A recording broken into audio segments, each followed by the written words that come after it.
government round up innocent peoples, including my father, late father, Muhammad Eid, my brother Mustafa, my cousin Yusuf, other relatives and neighbors.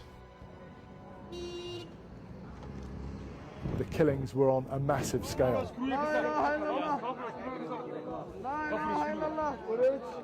We want to prove what happened here. I believe more than 250,000 people, innocent civilians, has been killed by their own government. I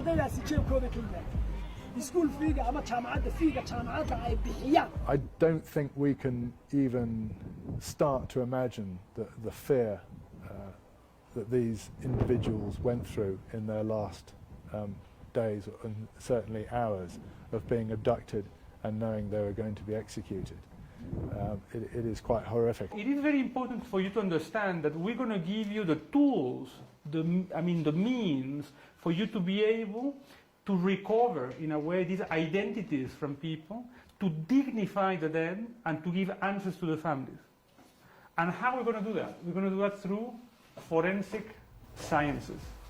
Many sciences that work pretty much together to try to find the facts behind a crime.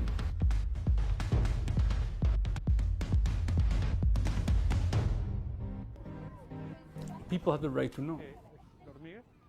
If some people are as evil and as mean as killing other people, at the very least, letting them know what happened to them, their faith, is extremely important.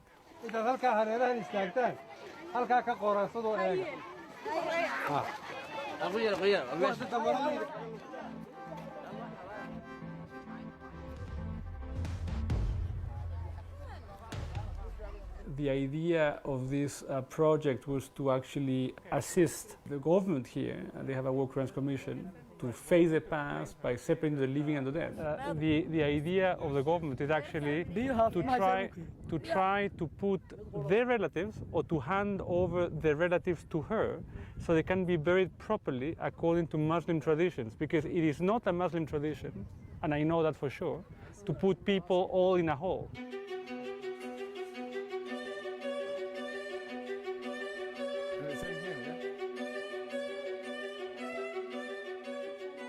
Most of the rounds that we're finding are 7.62, but we found one or two shell cases which are from a 45.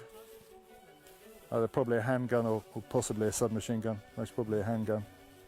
And bearing in mind this site is over 30 years old now, and the amount of munitions we're finding just lying on the surface, it gives you a bit of an idea, sheer amount of rounds that were fired in this area. The spectrum of military forensics can really cover anything from small arms ammunition, left lying around, fragments, shell cases, even splat marks on walls, right through the spectrum of munitions, right up to heavy artillery.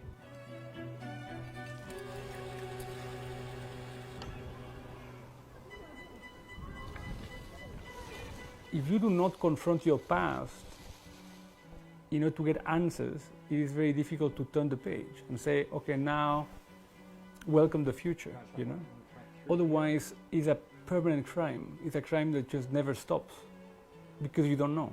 You don't have a body, you don't know if the person is alive or dead. The coronal suture divide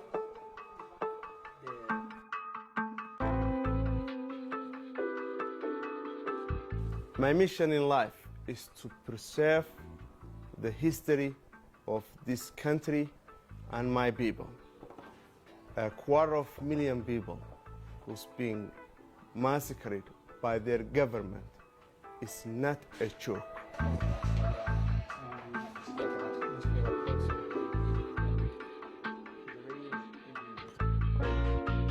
What we want to do is to match injuries in bone and in clothing.